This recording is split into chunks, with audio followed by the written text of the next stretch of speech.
Welcome to Innovation and Leadership. I'm Jess Larson. Today on the show, I've got Peter Marigold. I've had lots of things happen that have been really negative, and things happen to you as a creative person. And when Kickstarter popped onto my radar, it just sent all these kind of positive alarm bells ringing, where it was like, oh yeah, you just have an idea, you communicate it to the people who are going to consume it, and they can say whether they like it or not. Peter, thanks for making time. Thanks for having me. So you're a multi-talented individual, but the first thing that is how we found out about you is FORMcard. Can you tell people who haven't heard of FORMcard what that's all about? Sure. So I guess I've said it a million times. FORMcard is a handy pocket-sized card of a meltable bioplastic. They're small, brightly colored credit card size, thick credit card size slabs of thermoplastic, which you melt in a cup of hot water, and then you can use them to make things, mold things, fix things. It's a bioplastic, so it fuses onto, it's a bioplastic, it composts, which is a good thing. I've got to get that in early on because plastic is such a horrible word at the moment. It composts, it also fuses onto other plastics, so you can use it to fix things like a broken fridge drawer or a car bumper if you're in a sort of emergency situation on the road. I guess, it does millions and millions of things. So I launched it on Kickstarter back in, I think it was November 2015. And since then, we've manufactured like 10 tons of it. And we was selling well, I love it. Amount of material. Yeah, no, I loved it. I remember I was watching some YouTube video, and it's like, guy just pulls it out of his wallet, drops it in a cup of hot water. It's probably you. Drops it in a cup of hot water, pulls it out, kind of cuts a bit off, puts a tent pole back together, or different. I can't remember all the different things, but it just seemed like infinitely creative, and how user friendly that you can have it in your wallet, and all you need is a cup of hot water from now, and all of a sudden you've got a potentially really terrible situation that has a quick fix, right? Yeah, that's the idea. It's for those funny little emergency situations where you're like, damn it, I just need, and there you have. You can just quickly make it like a hold of your mobile phone that you can hang off your tent equipment or something strange like that. Or fixing, in the video, I fixed my child's broken shovel, and I get a lot of kind of stick. The trolls jump on you online, and they say like, why are you fixing like a cheap plastic shovel with this plastic card which costs whatever? But in that emergency moment, your child might be really upset about the plastic object that has broken. You can become the super dad by just suddenly fixing the shovel. So I was trying to describe kind of emotional situations in which a small product can actually save you and get you out of the situation.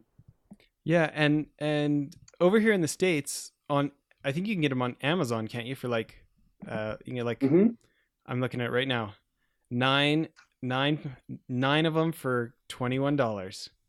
Everybody go to Amazon.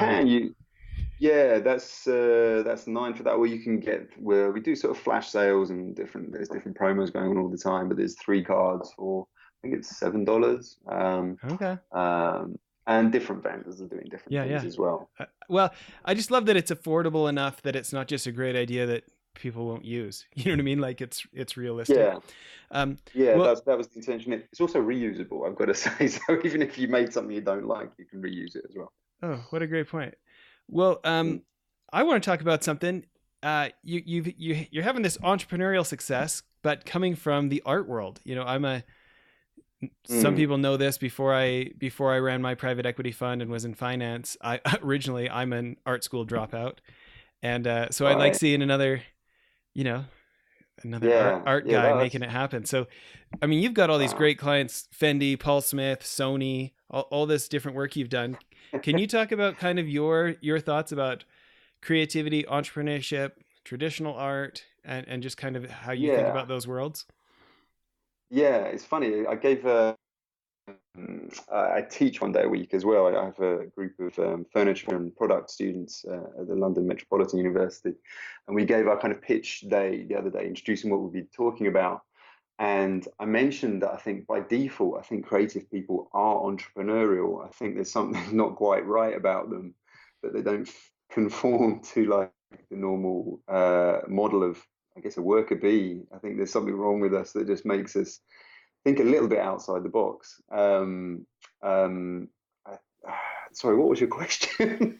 Well, just any of your thoughts about the intersection between art and entrepreneurship. Sure. Well, I have to talk about Kickstarter. I mean, first of all, I think creativity is, as I say, like by the nature of what it is, I think it has an entrepreneurial uh, kernel at the center of it. This kind of difference, or looking at things differently. I think that is an entrepreneurial kernel. Then I think Kickstarter, when I discovered Kickstarter, it just started ringing bells in my head. As you've said, I've worked with lots of different people, with manufacturers, with galleries, museums, Yeah, well, and not just any museums. New York's MoMA, and like legit, yeah, the top of the yeah. top. Oh, okay. Can I just say the MoMA's just about to start selling FORMcard after like What? 2.5 years. Yeah, it took That's like fun. 2.5 years discussion. And the big irony was like it came via their Japanese store, Loft, which is a fantastic place in Tokyo. I think it's across Japan, but Tokyo, and their kind of sister store in Japan. And we didn't intend to start selling it with the MoMA. We just were kind of working with the Japanese one, and then the MoMA said, "Oh, by the way, we're going to place this really big order." So, anyway, so yeah, I have worked with lots of different people, and I've seen lots of different things, and I've had lots of horror stories. I've had lots of things happen that have been really negative, and things happen to you as a creative person. And when Kickstarter popped onto my radar, it just sent all these kind of positive alarm bells ringing, where it was like, oh yeah, you just have an idea, you communicate it to the people who are going to consume it, and they can say whether they like it or not. And if they like it, you make it. And it was just sounded like such a perfect conduit to your community, to your buyers, I guess. And for me, Kickstarter really, it feels more than anything. I don't know if it's true, but to me, it feels that where that intersection between entrepreneurialism and creativity really come together. It feels like that to me because there is this directness to it. Yeah, you think about by lowering the bar that much to get the word out, right? You don't have all these artificial barriers for creatives, Yeah, yeah, exactly. You don't have to be a And creative and a finance guy and a tech genius and right to get the word out. yeah, yeah, exactly. And I think it also not just Kickstarter, but the experience of running Kickstarters. I've been running Kickstarters with my students at London Metropolitan as well, and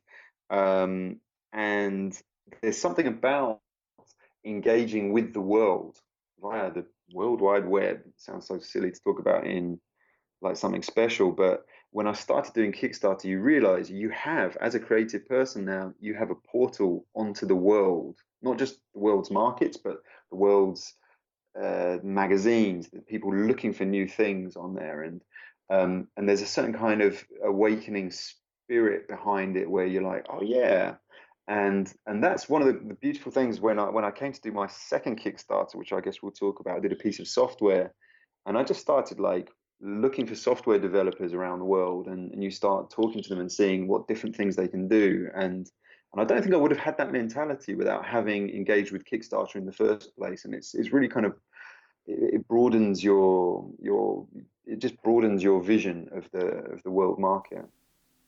Yeah, no kidding. Well, let's take a quick break and hear from our sponsor, and then I've got another question I want to ask you. Sure.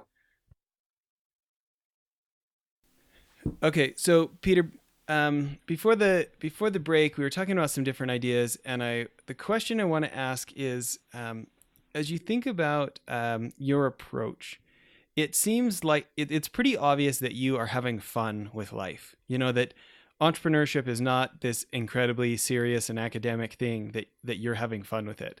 Am I putting words in your mouth there, or how would you react to an observation like that? It's very hard work, very hard work. It is fun, and I think that something I just hammer home to my students and young people in general is the opportunities right now for designers, for creative people, but from my perspective, for designers, so broad. You can work on so many different things, and with crowdfunding, you can just turn your mind onto something completely random from your sketchbook, make that happen. At the moment, I'm working on three different public artworks, some gallery pieces, a mass manufacture piece, and then my own piece of software, and as well as running the FORMcard business. And there's all different things you can do, and it's such a I think that is fun. Just the nature of doing different things has got to be a good thing. Yeah. So give us the 30-second elevator pitch on the file stapler, the new Kickstarter. Right, it's quite different. Oh, 30 seconds. See, it changed a lot. The Kickstarter as it was on there, the great thing, as I say, about, okay, that's not 30 seconds. So I designed a piece of software. It's called File Stapler. And File Stapler simply staples files together on your computer. So you can have different files in different places. You can staple them together, basically link them together, and then you can see a list of those files that pop up, and you can either open them all, or you can do different things with them all, or you can just unstaple them all. And I came across it because I have endlessly this problem. I have loads of purchase invoices and sales invoices. They're in different places, different names, but they have to be opened at the same time. And the app just didn't exist. There's different ways you can do it, but I wanted a really simple, clean little bit of software. So I launched it on Kickstarter, and it took off in a small way. It was a very small campaign.